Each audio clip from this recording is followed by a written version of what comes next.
Yo voy a hablar de isquemia arterial aguda.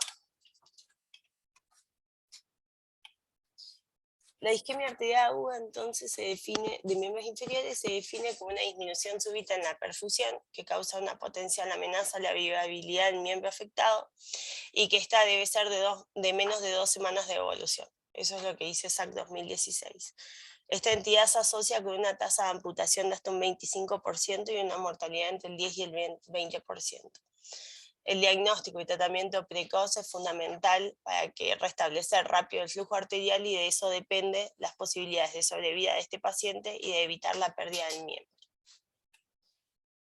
Dentro de las etiologías, la trombosis aguda de una arteria o un bypass, la embolia cardíaca o desde otro territorio arterial enfermo, la disección o el traumatismo son las más frecuentes. El mecanismo de mayor incidencia corresponde a la trombosis sobre territorios previamente afectados por aterosclerosis, aunque también puede ocurrir en aneurismas arteriales, en especial a nivel popliteo, y en bypass, ya sea sintético o de vena autóloga, que eso lo vamos a ver más adelante. En forma menos frecuente, la trombosis puede afectar arterias sanas en pacientes que presentan condiciones protrombóticas, como por ejemplo el síndrome antifosfolipídico o la trombocitopenia inducida por heparina. Hay pacientes que tienen FA, infarto agudo de miocardio con disfunción ventricular o válvulas protésicas y que no estén anticoagulados. Ahí habría que sospechar la embolia como causante del cuadro. Eso es dentro de lo que son las etiologías. El cuadro clínico es lo más importante porque el diagnóstico de esto es clínico y los métodos complementarios son más que nada confirmatorios y te permiten determinar el lugar de stop debido a justamente lo que esté tapando el flujo arterial en ese punto. Es fundamental conocer el tiempo de inicio exacto. Dijimos que para que sea una isquemia arterial aguda tiene que tener menos de 14 días, la forma de comienzo, su localización e intensidad y los cambios en la gravedad desde el comienzo hasta el momento de la evaluación. Hay una técnica que se denomina la 5P, las 5P están en inglés, hay algunas parecidas en castellano y otras que no. La primera es el dolor o pain, la segunda, estos pacientes tienen mucho dolor, consultan, ese es el principal motivo de consulta justamente, el dolor en la pierna. El segundo es la ausencia de pulsos, el tercero es la palidez, el cuarto es la parestesia por la afectación que hay a nivel neurológico, y quinto es la parálisis, y este es el signo de mal pronóstico. Entonces dijimos, dolor, que ese es el principal causa de motivo de consulta, la ausencia de los pulsos, que puede algunas veces palparse y eso no descarta que haya isquemia arterial aguda, la palidez, y justamente lo comparamos siempre contra el contralateral, y a pesar de que es evidente la palidez, está bueno compararlo. Y justamente las parestesias que también se describen, y parálisis también, pero las parestesias se describen como hormigueo, por eso fíjese, nótese el detalle de las hormigas en los pies.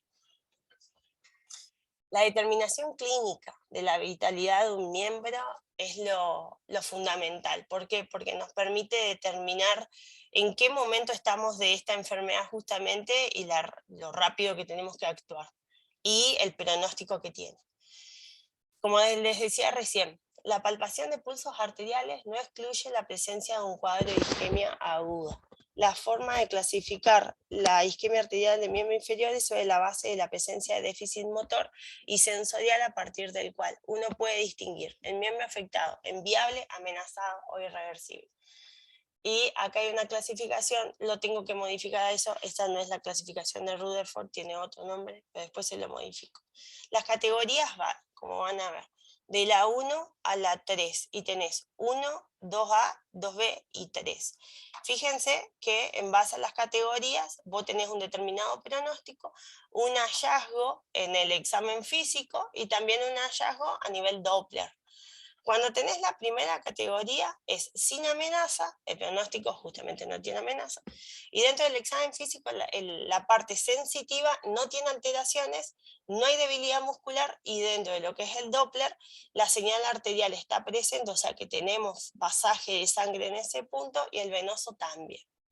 A partir de la 2A empieza a haber una amenaza. En el 2A es incipiente y en el 2B es inminente. Yendo desde el 2A, el pronóstico es recuperable si lo haces todo rápido. Significa que si lo tratás rápidamente, abrís esa arteria, o sea, no tenés tanto riesgo de amputación de la pierna. Dentro de lo sensitivo te dice que hay una afectación mínima, digital, o sea, a nivel de los dedos, no hay debilidad muscular, y acá tenés un Doppler que habitualmente está presente en la señal arterial y también la venosa.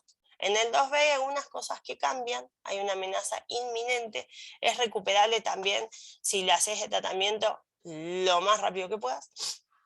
Sensitivo, la afectación es más allá de los dedos, empieza a ser de distal a proximal y empieza a ser con un trayecto más largo, digamos, y tiene dolor en reposo.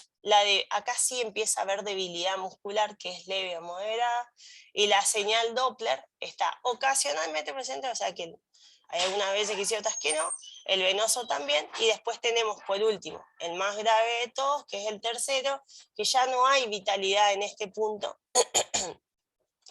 hay daño que ya es irreversible, los hallazgos son de profunda anestesia a nivel sensitivo y tenés parálisis o rigidez a nivel de debilidad muscular. El señal Doppler es ausente a nivel arterial y a nivel venoso también. ¿Sí? Tengamos siempre en mente esta clasificación.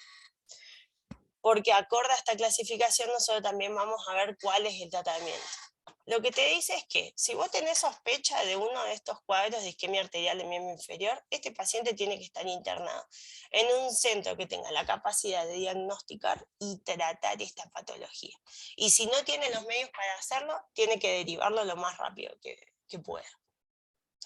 Cuando haces el diagnóstico, que dijimos que el diagnóstico era clínico, la primera medida que tenés que tomar es realizar tratamiento con heparina no fraccionada y más de una analgesia adecuada. Estos pacientes tienen mucho dolor. Siempre que no tenga alguna contraindicación es para ello, y cuanto más temprano sea el tratamiento anticoagulante, menor es el riesgo de amputación y muerte. Después lo vamos a desarrollar un toquecito más profundo. La urgencia y la elección de la estrategia terapéutica depende de la presentación clínica y sobre todo si hay déficit neurológico o no. Fíjense que la clasificación también era uno de los factores que nosotros teníamos en cuenta para ver en qué punto estábamos. Si hay déficit neurológico, es obligatoria la revascularización urgente.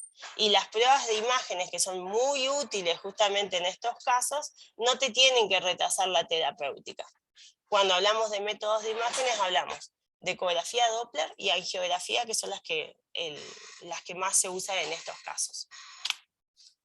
¿Cuál sería el algoritmo del manejo de esta patología? Acá tenemos el paciente con las 5, que le vamos a realizar las 5P, el motivo de consulta. Supongamos que al examen físico no presenta estas características, ya tenemos que hacerle un ecodoppler y considerar algún diagnóstico diferencial.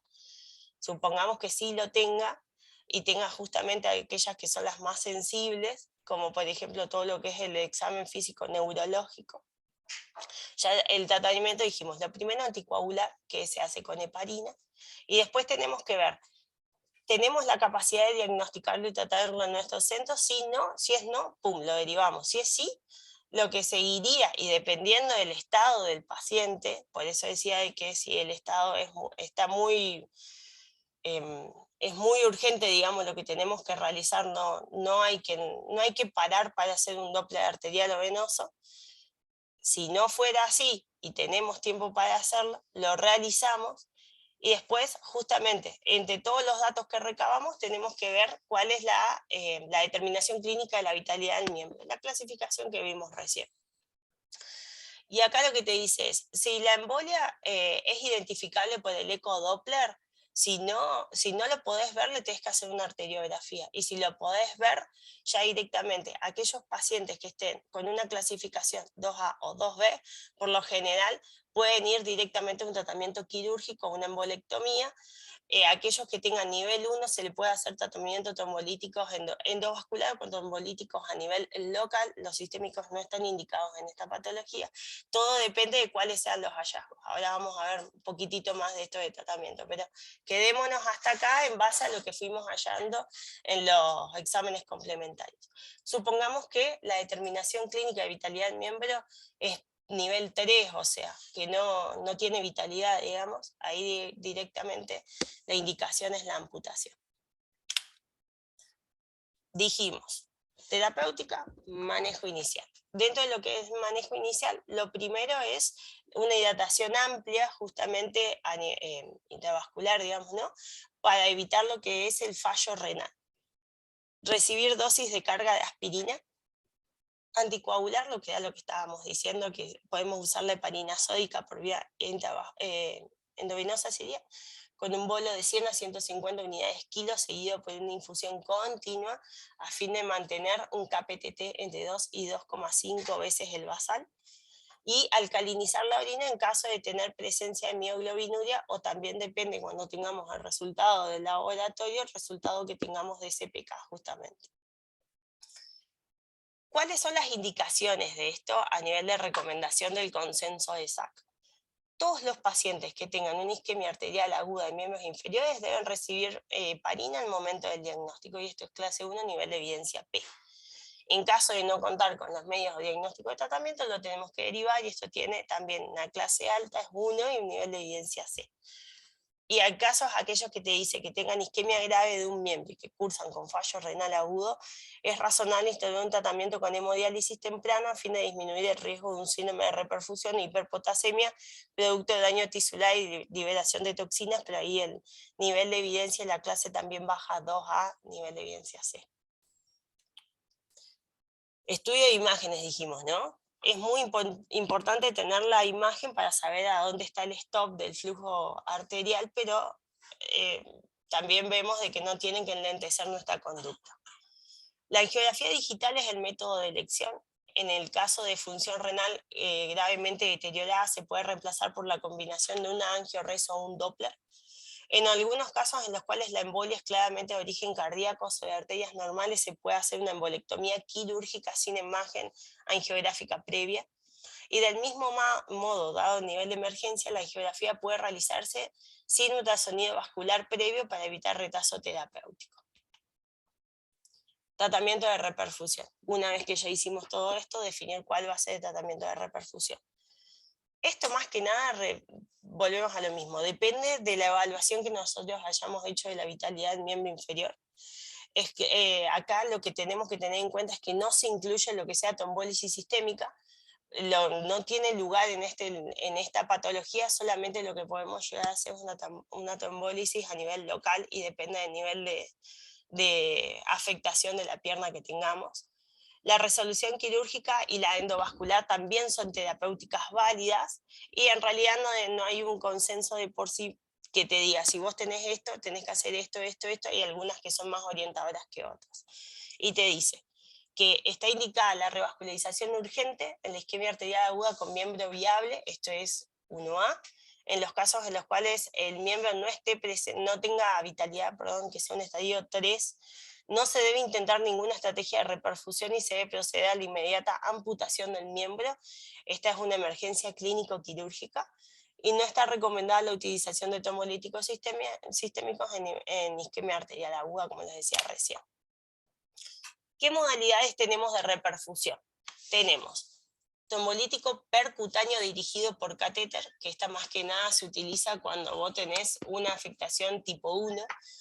La extracción percutánea mecánica de trombo o tromboaspiración, que esto es endovascular, con o sin tratamiento trombolítico, que se puede hacer también a nivel local y después eso aspirarlo o tratar de extraerlo de alguna forma, o ya sea quirúrgico con una trombectomía, un bypass o una reparación arterial. Esas serían más que nada todas las estrategias a tener en cuenta. ¿De qué van a depender? De que tengamos o no déficit neurológico y duración, localización de la isquemia, las comorbilidades, el tipo de conducto, si estoy trabajando en una arteria, si estoy trabajando en un injerto, y los riesgos y los resultados que yo pueda tener con ese tratamiento. Se suele preferir que sea endovascular porque conlleva menos morbilidad y mortalidad, sobre todo en pacientes que ya tienen comorbilidades graves. La extracción del trombo, la tromboaspiración y la trombectomía quirúrgica están indicados en caso de déficit neurológico, que como habíamos visto ya a partir del 2 en adelante yo ya tenía de leve a más grave, ya tenía un déficit neurológico. Mientras que el trombolítico dirigido por catéter es más adecuado en casos menos graves sin déficit neurológico, que sería el clase 1. El concepto moderno de combinar la trombólisis interarterial y la eliminación del trombo con un catéter se asocia con una tasa de amputación a los 6 meses menor del 10%. Y acá les puse una fotito de este flaquito que se llama Thomas Fogarty. Siendo residente, inventó el catéter de embolectomía en el 63. Este es el catéter. Esto es para los que todavía nunca lo vieron. Este es el catéter. Acá en la punta tiene un balón que se infla por este extremo, y lo que se hace es una pequeña rafia a nivel de la arteria, se ingresa el catéter de Fogarty, se infla en la punta, y lo que se hace es extraerlo hacia donde está la rafia, al coágulo, digamos, ¿no? Y después se busca sacar de la arteria el coágulo. Entonces vos lo que tenés es eso, ¿no? Eso para que tengamos una idea de qué es el catéter de Fogarty y quién era Fogarty. Bueno, acá hablamos de cuando estamos hablando de una isquemia arterial aguda en una arteria nativa, ¿no? ¿Cómo sería en el caso de cuando se trabaja sobre un bypass que está trombosado? Acá tenemos que ver más que nada lo fundamental, y lo primero que hay que hacer es explorar el injerto. ¿Por qué? Porque los lugares donde normalmente se afectan es en la anastomosis distal que se hace de ese injerto. Porque se produce justamente una hiperplasia intimal en la anastomosis distal, y los primeros 1 o 2 centímetros de la arteria nativa distal a la anastomosis. Ese sería como el punto en donde mayormente se genera un stop, digamos. Si tal lesión es detectada, puede ser tratada mediante una angioplastía con parche, incluyendo la parte distal del injerto. Si la restauración de la permeabilidad no se puede lograr de esta manera, se puede tratar de poner un nuevo bypass, que es lo más preferible, digamos. Existe evidencia que avala el uso de trombolíticos para el tratamiento de puentes arteriales ocluidos. Esta estrategia es de elección salvo en pacientes que tengan bajo riesgo de sangrado sin amenaza inminente de miembro, que tendría que ser categoría 1 o 2A de la clasificación que vimos antes, o si se carece de conductos para la realización de un nuevo puente. La oclusión reciente del puente, menos de 14 días, su realización hace más de un año, y la posibilidad de atravesar la oclusión con una cuerda e identificar la lesión subyacente corregible son predictores de éxito terapéutico. Pero que el paciente sea diabético, tabaquista activo y tenga un puente protésico son predictores de fracaso terapéutico de la vena autóloga. Esto era manejo de un bypass trombosado. Cuando nosotros tenemos un aneurisma popliteo trombosado, lo que tenemos que tener en cuenta es que tiene una gran carga trombótica, lo que determina un alto riesgo de embolia y compromiso de la circulación distal si nosotros utilizamos trombolíticos. Se sugiere hacer una arteriografía, un angioreso, para ver dónde justamente determinar la permeabilidad de los vasos infrapatelares en caso de que estos se encuentren permeables, y es aconsejable inclinarse por una solución quirúrgica con un puente arterial. Si no ves los lechos distales, se puede realizar trombolíticos locales. Vimos entonces los tipos de reperfusión. Lo que tenemos que pensar ahora es qué complicaciones esto puede traer aparejado. Y tenemos entonces aquellas complicaciones que se relacionan con las intervenciones quirúrgicas, las secundarias a la reperfusión del miembro y las secundarias a la causa principal del suceso, como por ejemplo que vuelva a haber una embolia o una retrombosis que vuelva a generar una nueva isquemia arterial aguda. La incidencia de embolización recurrente oscila entre un 6 y un 45%. Bastante alto, destacando la necesidad de que a largo plazo el paciente debe estar correctamente anticoagulado. La retrombosis generalmente se ve una lesión intimal producida durante la embolectomía con el balón o la eliminación incompleta del material trombótico, guiándonos más que nada con la fotito que yo les mostré antes. Las complicaciones quirúrgicas relacionadas con intervención quirúrgica son la disección intimal, la perforación arterial, la fístula arteriovenosa y ciertas manifestaciones tardías como la hiperplasia intimal causada por una lesión de la pared vascular durante la embolectomía. Esas serían las complicaciones. Y después tenemos aparte otra complicación, que puede ser el síndrome de reperfusión. El síndrome de reperfusión puede tener manifestaciones locales o sistémicas. Dentro de las locales, el más importante es el síndrome compartimental.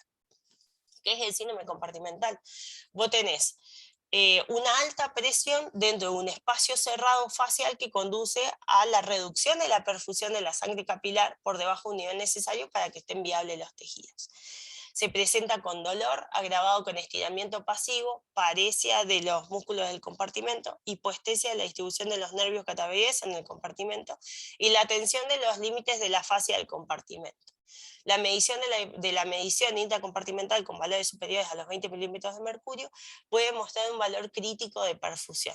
En estos casos hay que hacer una fasciotomía inmediata para evitar la incapacidad o daño permanente. Significa que yo voy a tener una pierna que puede estar hinchada, edematizada, que va a tener mucho dolor, que justamente lo que se genera es una compresión con aumento de presión de la cavidad, con compresión justamente de lo que es el paquete vasculonervioso, y eso puede traer también alteraciones justamente vasculares que empiezan a tener isquemia los músculos, y también empiezan a haber alteraciones neurológicas en el miembro, y la indicación en esos casos es realizar justamente una fasciotomía para descompresión de lo que es la zona en donde estaba el síndrome compartimental. Eso dijimos que era a nivel local. Podemos tener lo que es el síndrome de reperfusión, que el síndrome de reperfusión nos habla justamente de una manifestación más sistémica. ¿Cómo se da esto? Vos tenés que el daño tisular inicial que se produjo por la isquemia a nivel del miembro inferior, cuando vos lo reperfundís, o sea, primero tenés la isquemia produce ácido láctico justamente por la anaerobiosis, no le está llegando sangre, no hay oxígeno, hay anaerobiosis, entonces esto se perpetúa, por decirlo de alguna forma. Después, cuando se restaura el flujo sanguíneo, que se produce la reperfusión del miembro inferior, empieza a liberarse los radicales libres del oxígeno, que estos lo que hacen es destruir el componente lipídico de las membranas celulares, aumenta la permeabilidad capilar. Este aumento de la permeabilidad capilar, en simultáneo también se va produciendo justamente el aumento del ácido láctico. Todo esto conlleva a una acidosis por disminución del pH de forma brusca. Se empieza a aumentar también la concentración de potasio sérico, y esto tiene como riesgo que conlleve a arritmias, ¿sí?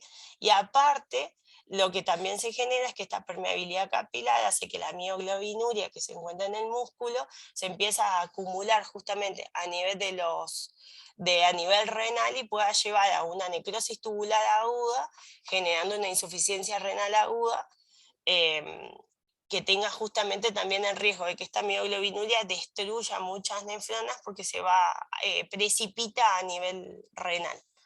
Y todo esto tiene un alto nivel de mortalidad para el paciente. Por lo tanto, ¿qué hay que hacer en estos casos? Corregir la acidosis, la corrección de la hiperpotasemia, las resinas de intercambio iónico, aumentar la diuresis. En algunos casos es en donde está indicada la diálisis para prevención de necrosis tubular aguda por estimulación de diuresis y alcalinización de la orina. Y otras veces te dice que está indicado el manitol como agente osmótico para inducir diuresis, como un eliminador de radicales libres para que no se siga perpetuando el ciclo. Muchas gracias.